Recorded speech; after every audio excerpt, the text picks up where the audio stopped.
Vamos a compartir la palabra del Señor. Vamos a buscar un pasaje, ya va a aparecer allí la presentación.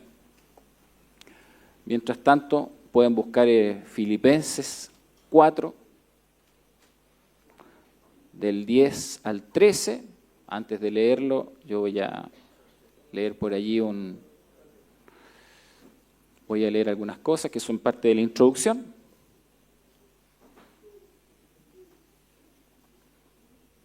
Pero ustedes, mientras tanto, pueden tener allí el pasaje. Filipenses, una carta hermosa, escrita por el apóstol Pablo, estando en la cárcel, probablemente encarcelado en Roma, entre el año 60, 62, después de Cristo. ¿Bien? Así que una carta que da mucho ánimo, pero escrita por un hombre desde la cárcel, ¿bien? Por causa de predicar el Evangelio. Antes de leer el texto, recuerden dónde vamos, ¿cierto? Estamos hablando de confiar en el Señor, confianza en Dios. Esta definición la pusimos la semana pasada, la recuerdo nuevamente. Confianza en Dios. La confianza es un acto racional, emocional, espiritual y volitivo, es decir, que mueve la voluntad, por supuesto, que considera la total convicción de que el Señor sabe perfectamente lo que necesitamos y que por tanto está guiando nuestra vida a través de un camino trazado por su voluntad y orientada a sus propósitos. ¿Bien? La total convicción de que el Señor de alguna forma está en control de nuestra vida. ¿Bien? Por lo tanto, en un adecuado ejercicio de la confianza delante de Dios, debiésemos, por supuesto, ejercer fe, tener esperanza, disfrutar del amor, disfrutar de paz. La confianza tiene que traer paz al corazón, debe darnos seguridad, debe darnos plenitud, sentido de propósito, refugio y, por supuesto, felicidad. Tener confianza en el Señor finalmente tiene que traer felicidad a nuestra vida. Hay demasiadas cosas que nos provocan amargura en este mundo, demasiadas cosas que nos provocan tristeza, demasiadas cosas que provocan angustia y ansiedad en la vida de las personas. El objetivo del Señor al obrar en nuestra vida es que seamos felices, es que disfrutemos de su presencia y que el disfrute de la presencia de Dios sea entonces una realidad manifiesta en todos los aspectos de nuestra vida. Y por eso hemos dicho que confiar en el Señor tiene que ser un acto inicial y no la última instancia, o el último camino o la última alternativa.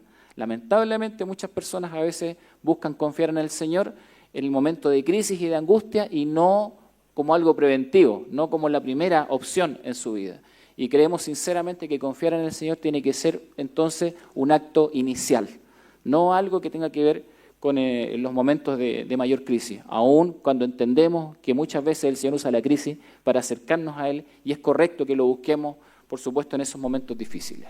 Entonces, hemos hablado de confiar en Dios, y hemos hablado de confiar en su voluntad, en su poder, a través de la oración, en su palabra, en su carácter vivo y verdadero, en su corrección, lo vimos la semana pasada, ¿recuerdan ese pasaje? Ahí, ¿sí? Confiar en su corrección. Y ahora vamos a tratar esto, confiando en Dios tanto en la abundancia como en la necesidad. Dos elementos tremendamente importantes, porque la vida no está exenta de tener abundancia, como tampoco está exenta de tener necesidad. ¿Bien?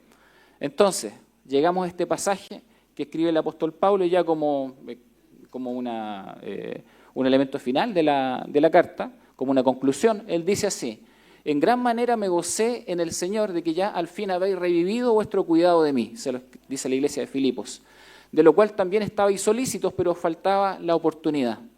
No lo digo porque tenga escasez, pues he aprendido a contentarme, cualquiera que sea mi situación. Sé vivir humildemente y sé tener abundancia.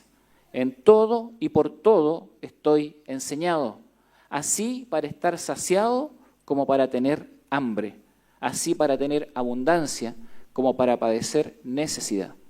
Todo lo puedo en Cristo que me fortalece. Amén. Oremos un momento. Señor amado, en el nombre de Jesús, guíanos por medio de tu palabra para que tengamos un tiempo hermoso de reflexión donde hables a nuestra vida y nos guíes también a escuchar, Señor amado, tu voz en medio de estos tiempos tan difíciles. Guíanos para entender, Padre, de una manera muy especial y muy particular, el mensaje que tú quieres dar a nuestro corazón. Cada uno de nosotros tiene necesidades particulares, específicas, y necesitamos escuchar tu voz, Señor. Guíanos en esta hora por medio de tu Espíritu Santo y encuentra en nosotros un corazón humilde, Padre, para no solamente escuchar tu voz, sino también para dejarnos corregir por tu voz, Señor. Guía nuestra vida en esta hora y que sea un tiempo de comunión en el Espíritu, un tiempo de comunión en tu palabra. En el nombre de Jesús, amén. Bien, ¿por qué hay que confiar en Dios cuando hay abundancia? ¿Sí? En realidad, ¿es la abundancia un momento en el que uno debiese confiar en Dios? Algunas personas consideran que cuando ya están satisfechas algunas necesidades, bueno, parece que Dios está actuando, está orando y aparentemente eso sería como una garantía de que la relación con Dios está bien. Bueno, no necesariamente es así. ¿Por qué hay que confiar en Dios en medio de la abundancia? Hay riesgos siempre.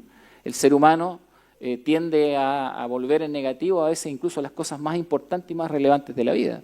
Entonces, cuando hay mucha abundancia, hay riesgo de poder y de sentir que ese poder puede ser usado en el favor personal o en contra incluso de otras personas, o también a veces para manipular ciertas situaciones. Hay un riesgo en medio de todo eso. Entonces, cuando hay abundancia de algo hay que tener cuidado. Hay que estar atento a que sea yo capaz de manejar adecuadamente esa abundancia, no en términos meramente humanos, sino guiado, por supuesto, por la palabra del Señor. Al Señor no le molesta la abundancia, toda abundancia viene de Él, dice la palabra. Y evidentemente Él nos llamó para vivir y experimentar una vida en abundancia. Las personas a veces interpretan la abundancia solamente como cuestiones materiales. Obviamente la Biblia habla de la abundancia como algo que va mucho más allá y es mucho más profundo. Entonces, ¿hay riesgos cuando hay abundancia? Sí. ¿Hay que aprender a confiar en Dios cuando hay abundancia? Por supuesto que sí. Hay riesgos también respecto de los límites morales y éticos. Cuando las personas tienen abundancia, a veces dejan de percibir cuáles son los límites correctos en la vida. Se sienten con un grado importante de autocomplacencia, sienten tal vez que tienen más derechos que otras personas a ciertas cosas, sienten a veces también que están justificados en su forma de accionar y en algunas decisiones que toman. Por lo tanto, los límites morales y éticos se desplazan para algunas personas. Hay que tener cuidado con la abundancia. También se pueden desplazar los límites éticos y morales. Está el riesgo de la autosuficiencia, ¿sí? Claro que sí. Cuando hay abundancia, uno puede llegar a sentir que ya no necesita nada más. Muchas personas se acercan al Señor en tiempos de necesidad, en tiempos de angustia, y una vez que tienen la respuesta, entonces se apartan del Señor. Parece que se busca más bien una respuesta concreta o una bendición en particular, pero no al Dios de la bendición. Y eso es un tremendo error. Muchas personas cuando ya tienen la respuesta a su necesidad dejan de sentir la necesidad de buscar al Señor. ¿Hay riesgo de autosuficiencia? Lo hay cuando hay abundancia.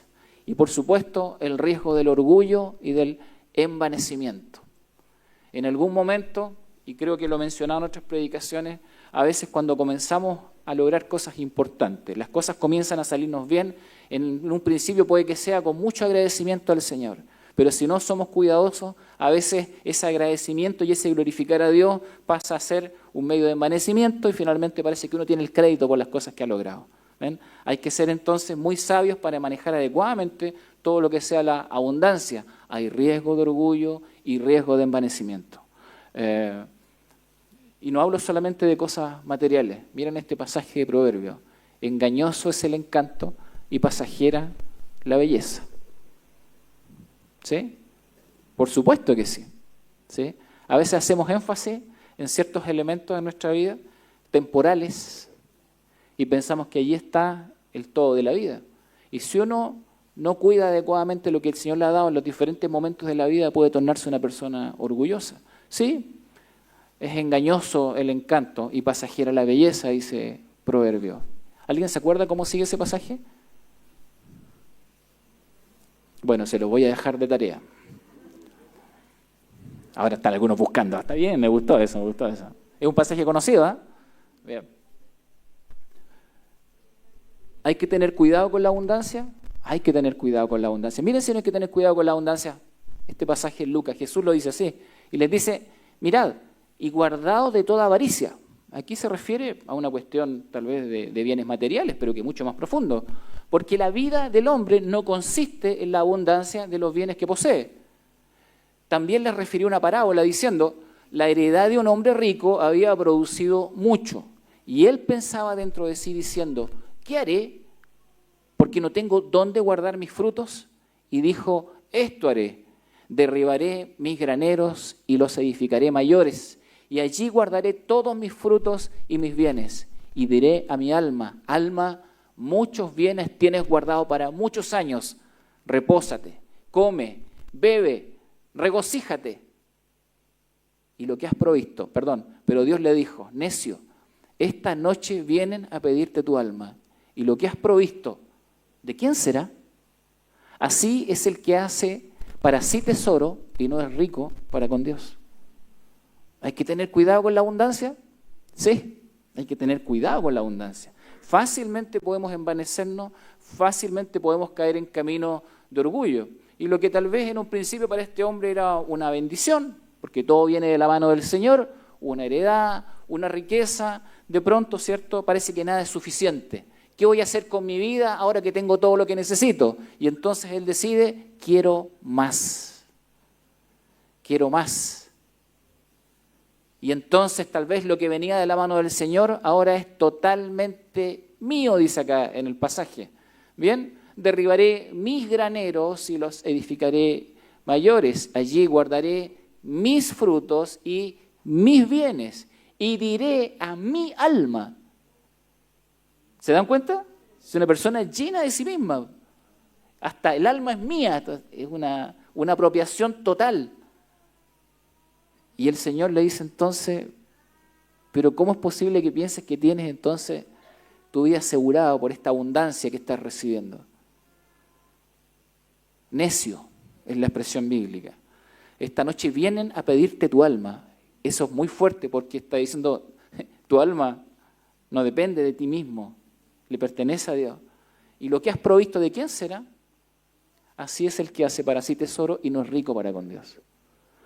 Hay que tener cuidado con la abundancia. Por eso el apóstol Pablo hace esta advertencia y llega a esta conclusión. Sí, estoy preparado para la abundancia. Y claro que hay que prepararse para la abundancia. Fácilmente podemos entonces tomar caminos equivocados. Hay que prepararse para la necesidad. Hay que confiar en Dios en medio de la necesidad.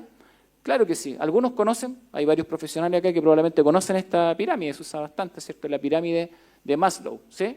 Abraham Maslow, un teórico, falleció en 1970 y de alguna forma heredó esta forma de tratar de entender la realidad del ser humano, las complejidades de las necesidades del ser humano. Es una pirámide que intenta simplificar cómo es que los seres humanos de alguna forma vivimos siempre en busca de suplir lo que necesitamos.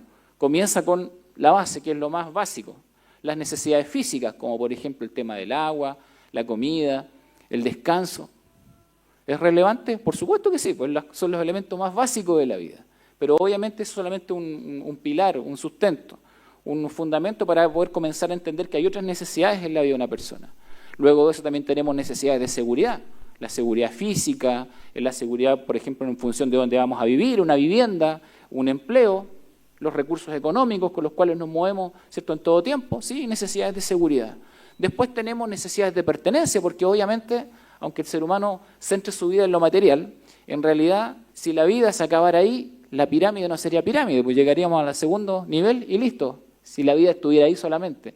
Pero nadie, ni la persona más pagana ni el más ateo está dispuesto a reconocer básicamente que la vida termina ahí, porque la vida es mucho más que esto. ¿Ven? Entonces, hay necesidades también de pertenencia.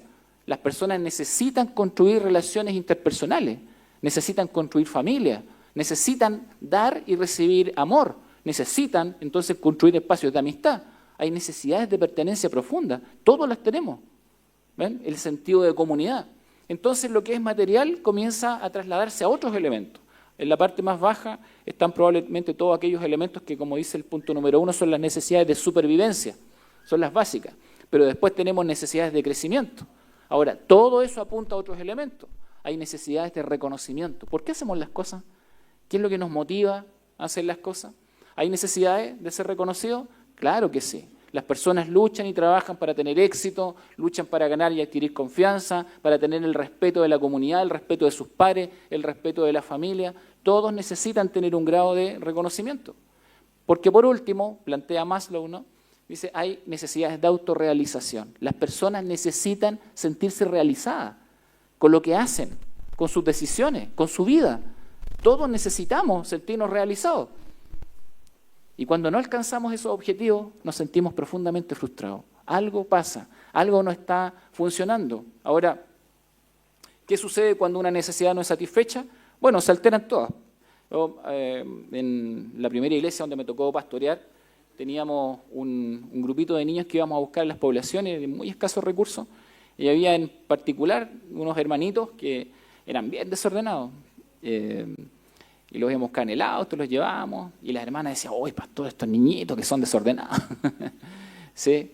Y claro, ellos eran bien inquietos, me costaba darles un poquito de orden, y después conociéndolos un poquito más, fuimos con Lice, mi esposa, a visitarlos a la casa, a la población, y claro, los chiquititos iban a la iglesia en la mañana porque querían estar allí, pero no comían en la mañana, a veces no habían comido el día anterior.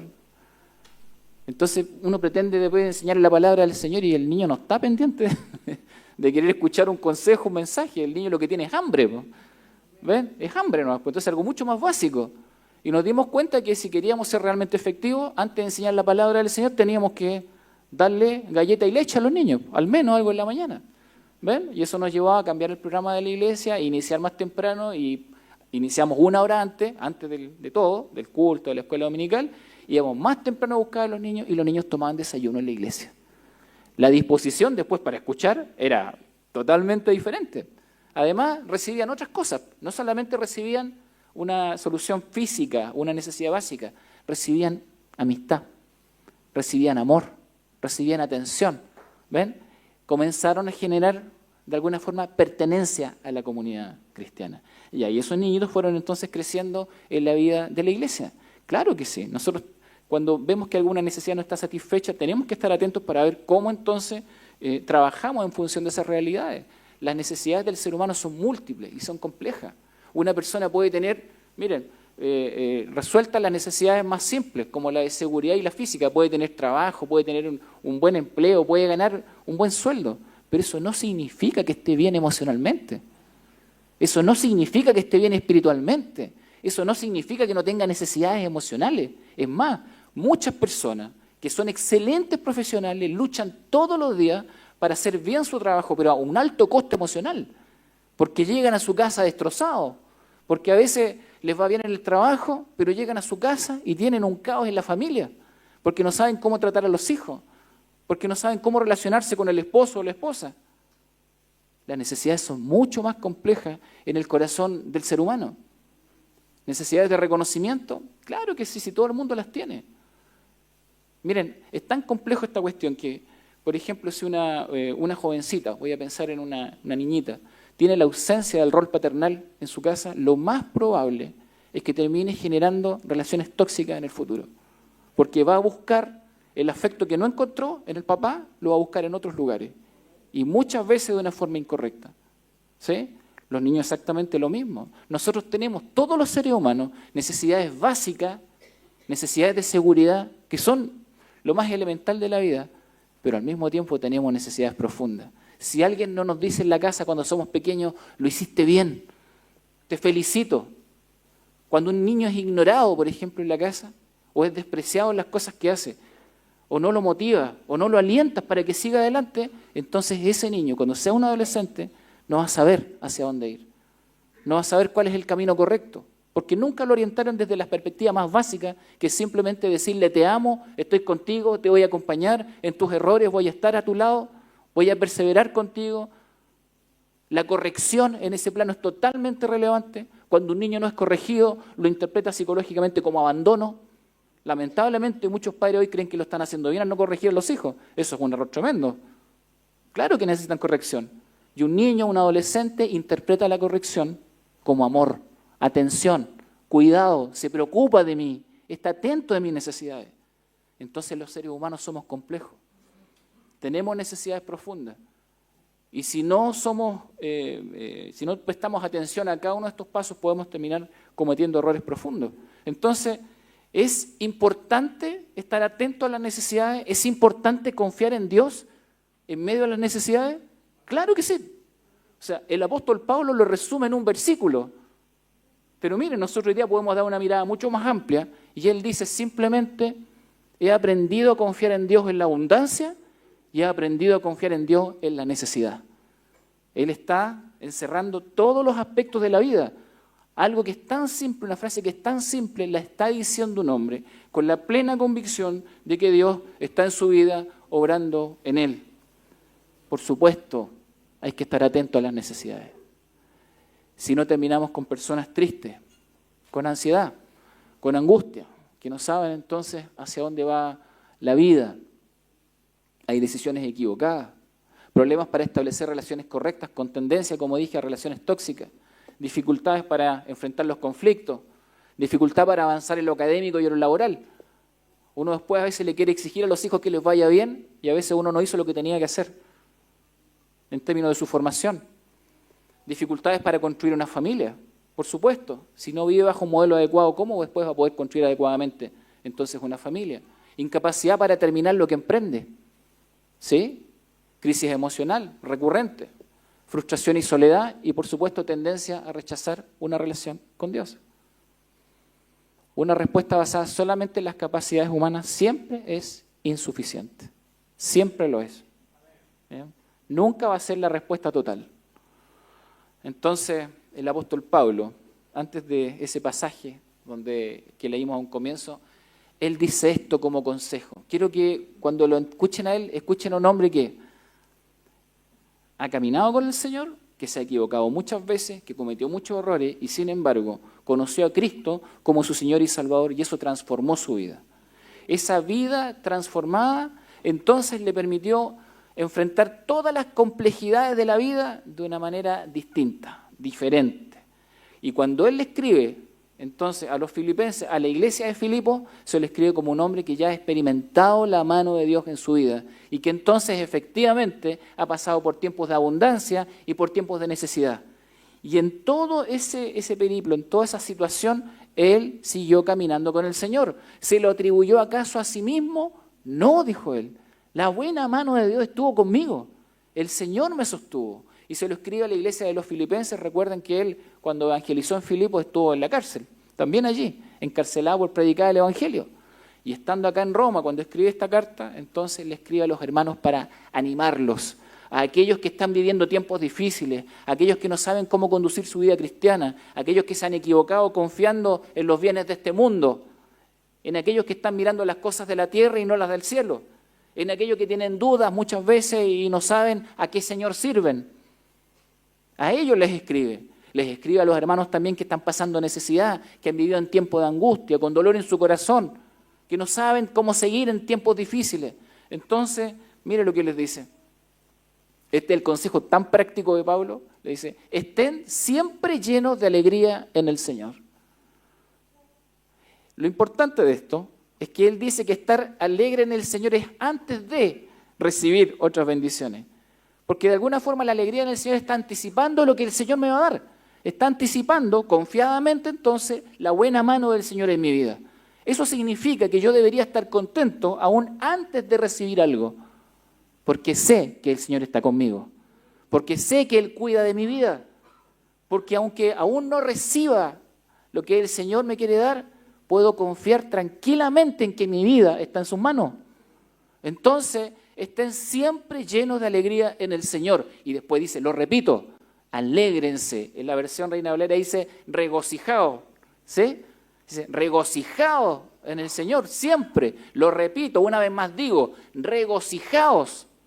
Y después dice, que todo el mundo vea que son considerados en todo lo que hacen. De alguna manera, que todo el mundo vea que están felices en el Señor, que todo el mundo vea que son agradecidos del Señor. ¿Ven? Den testimonio. Después dice, recuerden que el Señor vuelve pronto. Miren qué importante. Así camina una persona en la vida cristiana, tanto en la abundancia como en la necesidad. El Señor vuelve pronto.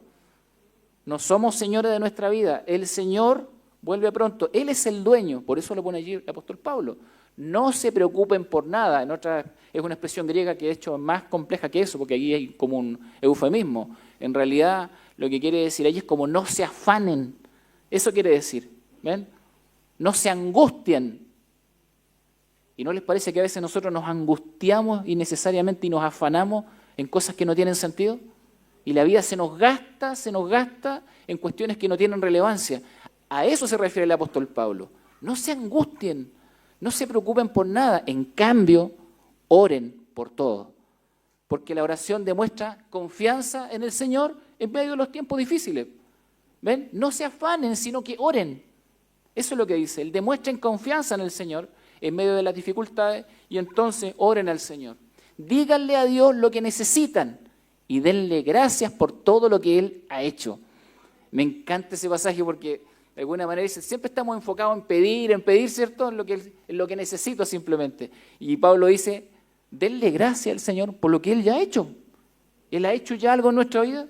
Él ha orado ya en nuestra vida, nos ha bendecido.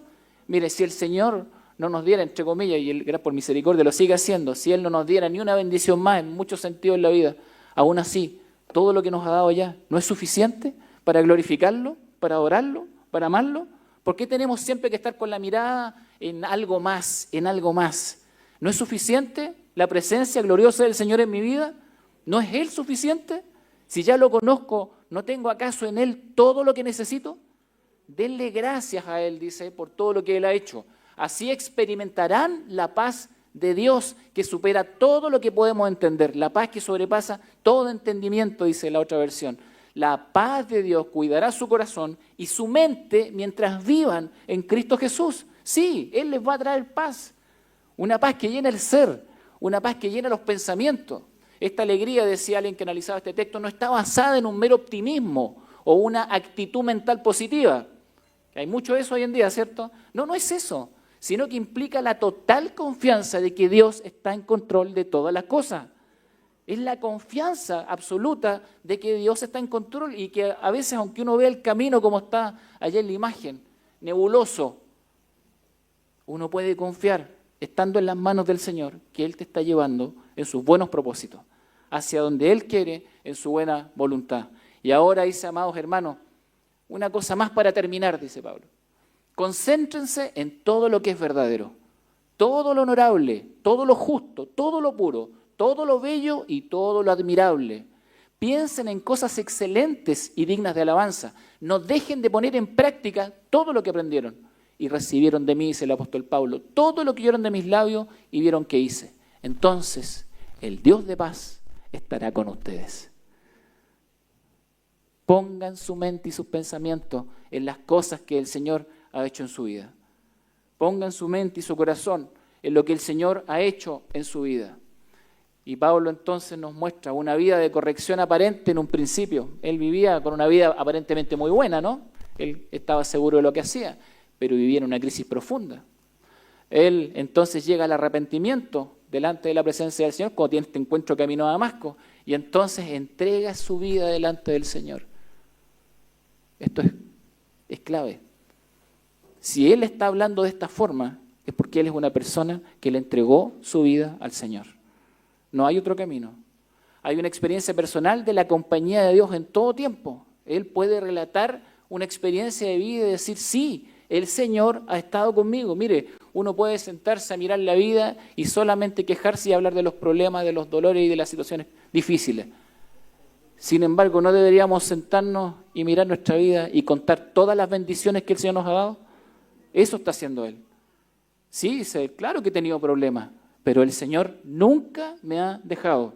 El Señor nunca me ha abandonado. Entonces, finalmente, este pasaje es la consolidación de una vida de fe, la verdadera realización y propósito de la vida del ser humano. Él está mostrando entonces esto. Él dice, yo puedo terminar mi vida con paz, con tranquilidad, y usa esta expresión. Está en la versión NBI donde dice, he aprendido. El Señor se preocupó de enseñarle. ¿Ven? A veces hay cosas que no queremos experimentar, pero el Señor usa todo para enseñarnos. Y entonces Él dice, he aprendido a estar satisfecho en cualquier situación en que me encuentre. Sé lo que es vivir en la pobreza y lo que es vivir en la abundancia. He aprendido, otra vez lo dice, a vivir en todas y cada una de las circunstancias, tanto a quedar saciado como a pasar hambre, a tener de sobra como a sufrir escasez. Todo lo puedo en Cristo que me fortalece. Todo lo puedo en Cristo que me fortalece. ¿Sí? Expliqué todo el contexto anterior porque a veces se toma ese versículo y nos olvidamos de todo el resto, de los dolores, del sufrimiento, de la perseverancia, del trabajo, de caminar con el Señor en los tiempos difíciles, y se usa como si fuese casi como un versículo mágico, ¿cierto? No, todo lo puedo en Cristo que me fortalece, y Pablo está diciendo, no soy yo, no son mis fuerzas, es Cristo en mí. Es Cristo en mí obrando. Entonces, he aprendido a estar satisfecho, he aprendido a vivir adecuadamente en todas y cada una de las circunstancias. He aprendido a estar satisfecho, he aprendido a vivir, todo lo puedo en Cristo, dice él entonces. Por eso, y toco nuevamente el pasaje que hemos estado leyendo al finalizar las predicaciones, fíate de Jehová de todo tu corazón y no te apoyes en tu propia prudencia. Reconócelo en todos tus caminos y Él enderezará tus veredas. Confiemos en el Señor en la abundancia y confiemos en el Señor en la necesidad. Él es Dios en todo tiempo. Me permito en este momento compartir con ustedes un pequeño mensaje, no mío.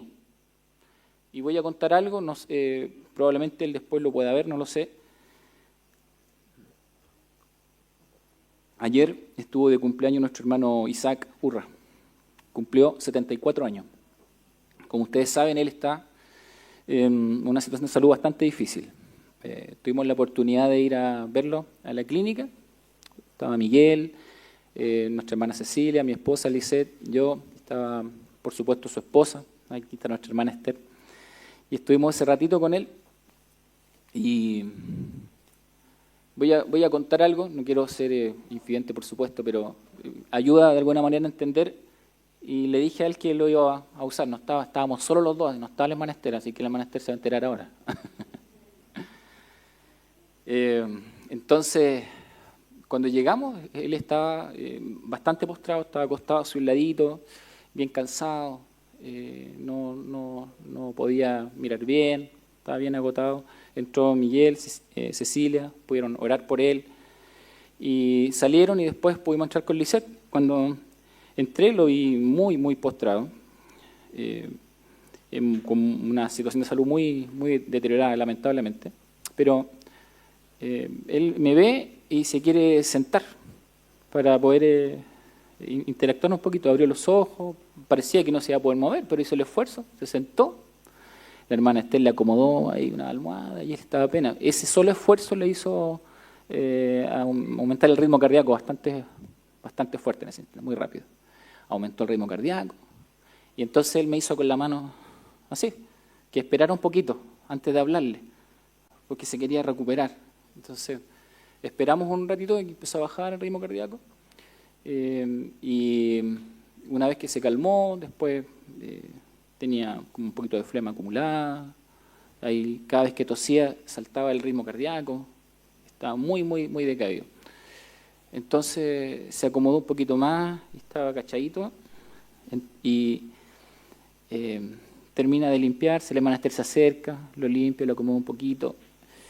Y él entonces abre los ojos y me dice, ¡hola, pastor!